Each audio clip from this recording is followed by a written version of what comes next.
sur 123gloireatoi.com sur internet, et les cultes du Mas d'Asile, enfin les prédications sont enregistrées.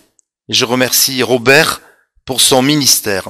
Et je salue ceux qui nous écouteront, qui sont en train de nous écouter pour le moment où ils allumeront leur ordinateur.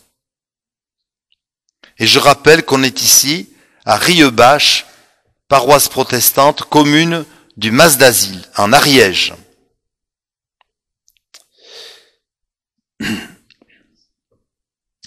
Je vous invite à la prière. Nous allons lire le texte qui est prévu pour aujourd'hui. Seigneur, nous venons de chanter notre foi, que la parole méditée ensemble ce matin encore nous aide à approfondir notre foi. Si nous avons déjà la foi, cela nous encourage, si nous sommes remplis de questionnements, que dans la liberté qui est la nôtre, cela nous donne aussi l'occasion de nous approcher de la vérité. Amen. Donc Luc, chapitre 20, versets 27 à 40. Voilà, Évangile selon Saint Luc, chapitre 20, versets 27 à 40. Quelques-uns des Sadducéens qui soutiennent qu'il n'y a pas de résurrection vinrent l'interroger. « Maître, voici ce que Moïse nous a prescrit. Si quelqu'un meurt ayant une femme mais pas d'enfant, son frère prendra la femme et suscitera une descendance pour le défunt. Il y avait 7 frères. Le premier prit femme et mourut sans enfant. Le deuxième, puis le troisième prirent la femme, et il en fut ainsi des 7 qui moururent tous sans laisser d'enfants. Après, la femme mourut aussi. À la résurrection, duquel est-elle donc la femme, puisque les 7 l'ont eue pour épouse? Jésus leur répondit, « Dans ce monde-ci, hommes et femmes se marient, mais ceux qui ont été jugés dignes d'accéder à ce monde là-bas et à la résurrection d'entre les morts ne prennent ni femme ni mari. Ils ne peuvent pas non plus mourir parce qu'ils sont semblables à des anges et qu'ils sont fils de Dieu, étant fils de la résurrection. Que les morts ressuscitent, c'est bien ce que Moïse a signalé à propos du buisson ardent quand il appelle le Seigneur Dieu d'Abraham, d'Isaac et de Jacob. Or, il n'est pas le Dieu des morts, mais des vivants, car pour lui tous sont vivants. Quelques-uns des scribes répondirent, « Maître, tu as bien parlé. » Et ils n'osaient plus lui poser aucune question. Alors, dans la liste œcuménique que nous utilisons dans nos églises protestantes, aussi bien que catholiques, eh bien, ce n'est pas un hasard si ce sujet vient sur la table aujourd'hui. On n'est pas loin du jour des morts, le 2 novembre, lendemain de la fête de la Toussaint. Et donc, c'est un thème, celui de la mort, sur lequel nous sommes amenés. La nature aussi nous y invite d'ailleurs, c'est la saison morte, le mois de novembre. On a tendance à se replier un peu dans cette méditation. Et donc voilà un peu comment j'explique pourquoi ce texte d'aujourd'hui. Je n'ai pas voulu en changer, même si c'est notre kermesse, parce que je considère que finalement, bibliquement en tout cas, ce n'est pas si triste que cela de parler de ce sujet. Nous sommes tous concernés. Évidemment, tous nous avons perdu des êtres chers, individuellement, collectivement. Je pense au décès qui nous a beaucoup touchés cette semaine au Mas d'Asile du docteur Richard Soubiel, qui est mort encore jeune. Il aurait pu vivre beaucoup plus longtemps et c'est toujours triste d'enterrer quelqu'un qui nous a soignés et de se dire que décidément personne n'échappe à ce destin. Mais justement, que nous dit l'Écriture? Alors d'abord, quelque chose d'anecdotique. Dans ce passage, la discussion porte au départ, non pas sur la question du remariage. Il a pour cadre ce qu'on appelle dans l'Écriture le lévira, qui est encore, je ne sais pas si c'est encore pratiqué dans le judaïsme, mais enfin c'est toujours prescrit par l'Écriture. Vous savez que pour le judaïsme, c'est très important de laisser une descendance après soi.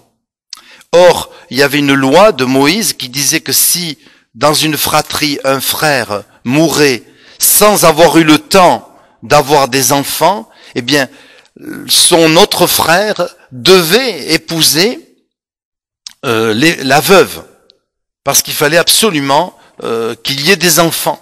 Et ça pouvait durer ainsi plusieurs fois, se reproduire. Et là, bien sûr, c'est exagéré, c'est invraisemblable, mais c'est de la rhétorique. Les pharisiens, les sadducéens plutôt, vont voir Jésus. Ils disent, voilà, un jour, c'est une histoire, il y a eu 7 frères, ils sont tous morts sans laisser d'enfants. Et bien sûr, c'est une question piégée qu'ils tendent à Jésus. Ils racontent cette histoire heureusement exagérée, et ils disent, eh ben maintenant, voyons, toi, qui es si rusé, qu'est-ce que tu vas répondre? De qui, à la résurrection, à la fin des temps, cette femme, de qui sera-t-elle l'épouse? Puisqu'elle a eu 7 maris différents, les uns après les autres, parce que la loi l'y contraignait. Alors, cette question est posée par des sadducéens qui, à l'inverse des pharisiens, constituent un groupe religieux avec une position plutôt libérale, comme on dirait aujourd'hui, progressiste. Et ils ne croient pas mal de choses qui sont dans la Bible, ils ont arraché des pages, et notamment, ils ne croient pas à la résurrection finale. Ils ont des doutes en tout cas. Et bien sûr, ils ne croient pas aux anges. Alors ça, les anges qui volent avec leurs petites ailes et tout ça, ils y croient pas du tout, les sadducéens. Et donc ils veulent piéger Jésus. Et Jésus se présente face à eux comme un rabbin. Il n'est pas rabbin en titre, mais il l'est par sa connaissance, maîtrisant très bien l'Écriture. Et c'est intéressant, une fois de plus, avec humour, un humour subtil, Jésus va leur répondre et leur envoyer 2 flèches, si je puis dire. La première, inattendue, parce qu'ils n'ont pas parlé de ce sujet, concerne les anges. Tiens. Jésus sait très bien qu'il ne croit pas aux anges, et bien justement, il va faire exprès de leur parler des anges. Pourquoi? Parce que les anges font partie du monde invisible. Et ils sont autour de nous, ils sont au-dessus de nous. Ils sont invisibles. Et pourquoi Jésus en parle-t-il? Eh bien, parce que les morts aussi, puisque c'est la question que posent les sadducéens, les morts aussi, après tout, on ne les voit plus. Donc, leur corps, c'est leur enveloppe qui est là. Mais l'âme, eh ben, elle n'est plus là. Elle est dans le monde invisible. Donc, ils sont effectivement proches des anges. Et donc ce n'est pas par hasard que Jésus, il envoie ce petit pic à des gens qui ne croient pas aux anges, mais qui prétendent croire quand même plus ou moins à une sorte de vie après la mort. Et la seconde flèche que Jésus envoie, c'est la référence à Moïse. Parce que les sadducéens aiment bien Moïse, parce que bon, qui n'aime pas Moïse, et ils se targuent d'être fidèles à Moïse, mais pas peut-être à d'autres choses qu'on aurait rajoutées après. Ça tombe bien parce que Jésus aussi aime Moïse, mais même il le connaît en réalité mieux que ses adversaires. Et il va leur envoyer la deuxième flèche. Il va dire, eh bien, je vais vous rappeler Moïse lors du buisson ardent. Eh bien, que lui dit Dieu sur le mont Horeb? Dieu lui dit, je suis le Dieu de ton père, le Dieu d'Abraham, le Dieu d'Isaac et le Dieu de Jacob. Et Jésus va rajouter, eh bien, ils sont vivants, car pour lui, Dieu n'est pas le Dieu des morts. Hein, Abraham, Isaac, Jacob, bon, ils sont morts depuis longtemps. Mais qu'est-ce que dit Jésus? Ils ne sont pas morts, mais vivants, car pour lui, tous sont vivants. Donc, en réalité, les morts ne sont pas aussi morts qu'on le pense. Et je crois que là, on touche au cœur de notre foi chrétienne. Où sont nos défunts? Où est leur esprit?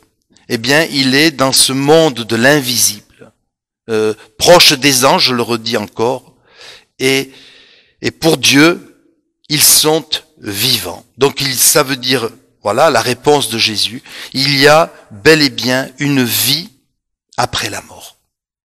Et je crois que ça doit nous réconforter, nous rassurer, avec tout de même une réserve importante, une vie, oui, mais qui est promise à tous ceux qui ont aimé celui qui est la vie, Jésus-Christ, qui d'une manière ou d'une autre ont reconnu que par eux-mêmes, ils ne pouvaient pas ni s'en sortir, ni vivre pour toujours, mais qu'ils ont besoin du Christ qui est mort et ressuscité. Donc, l'importance, frères et sœurs, de la foi et d'un engagement conscient dès ici-bas en faveur de cette foi. Alors, ils sont tous vivants, dit Jésus, nos chers disparus, comme on dit. Et il y a un débat, je ne veux pas trop m'étendre, à l'intérieur du protestantisme. J'en ai parlé plusieurs fois dans mes prédications. Il y a une thèse qui dit, bon, les morts, ils dorment. On ne sait pas trop où, mais enfin, ils dorment complètement. Et à la résurrection, Dieu les réveillera. Au dernier jour, puisqu'il est, il est parlé de cela. Mais une autre tradition qui dit non, les morts ne dorment pas. Ils sont déjà vivants pleinement en Jésus-Christ, ils sont conscients. Et ils sont déjà dans une certaine béatitude auprès du Seigneur. Et même, il n'est pas défendu de penser que dans ce qu'on appelle la communion des saints, ils intercèdent pour nous. Ils ne nous oublient pas. Même s'il y a, et j'y reviendrai, une coupure réelle entre eux et nous. Mais, voyez, et notre père de la réforme, Calvin, penchait pour cette deuxième hypothèse, en se basant sur un certain nombre de versets bibliques, notamment Apocalypse 6, 9 à 11, où Jean nous raconte la vision qu'il a des âmes des martyrs, qui sont troublés parce qu'il y a des persécutions contre l'Église, et il supplie Dieu, mais enfin, arrête ça. Évidemment. Donc ça veut dire qu'ils ne dorment pas. Ils intercèdent. Et Dieu leur accorde du repos. Il leur fut dit, de se tenir en repos. Et Dieu leur fait une promesse par rapport à sa justice. Donc vous voyez que d'après ce verset en tout cas, eh bien, les morts ne sont pas si morts que cela, mais ils ont une forme de conscience auprès du Seigneur. Et c'est ce que croyait Calvin, et c'est ce qui est on va dire, dans le credo de la réforme, qui est la nôtre. Cela dit, alors je fais une parenthèse qui me paraît importante ce matin. Après avoir dit cela, que nous devons être en paix pour les morts, en tout cas pour ceux qui ont cru en Jésus-Christ, qui ont aimé le Seigneur, eh bien, nous pensons qu'ils sont vraiment en paix auprès de lui. Pour toujours, jusqu'au jour où nous irons, nous, les rejoindre. Cela étant dit, une parenthèse me paraît très importante, et ça c'est notre héritage protestant qui me paraît utile de rappeler ce matin. Nous n'avons pas entré en contact avec les morts sous aucune forme de manière. C'est-à-dire, il nous est totalement interdit de chercher, nous, sur terre, à communiquer avec l'au-delà, d'une manière ou d'une autre. C'est strictement interdit dans la Bible. Pourquoi? Parce que c'est dangereux au plan spirituel et même au plan psychologique. Donc, essayer d'entrer en contact avec des disparus, eh bien, d'abord, je pense que c'est inutile et c'est surtout dangereux. Et c'est pour ça que la Bible nous l'interdit. Et je pense que là, nous ne devons pas faire de concessions. Et puis, c'est une question de foi, parce que nos défunts qui nous ont quittés, nous les avons remis à Dieu. Or, Dieu est plus juste, plus savant que nous, plus psychologue. Il connaît le cœur des gens. Et donc, nous devons lui faire confiance, que s'il veut sauver quelqu'un, il le sauvera. Et donc nous n'avons pas à prier pour les morts, et encore moins à les prier. Donc il y a donc cette frontière qui existe, même si il est réconfortant de savoir que là-haut il se passe des choses, dans le monde de l'invisible, mais pour l'instant, nous ne pouvons pas satisfaire cette curiosité, parce qu'on aimerait bien savoir, avouons-le.